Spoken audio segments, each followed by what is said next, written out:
ఏ పువ్వు ఏ తేటిదన్నది నాడో రాసున్నది, ఏ ముద్దో ఈ మోవిదన్నది ఏ పొద్దో రాసున్నది.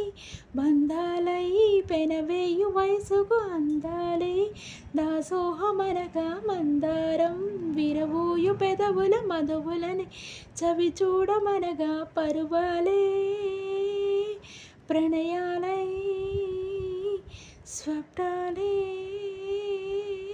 స్వర్గాలై ఎన్నెన్నో శృంగార లీలలు కన్నుల్లో రంగేలి అలదను. ఆకాశం ఏనాటిదో అనురాగం ఆనాటిది, ఆవేశం ఏనాడు కలిగెను ఆనాడే తెలిసిందది. ఆకాశం ఏనాటిదో అనురాగం ఆనాటిది.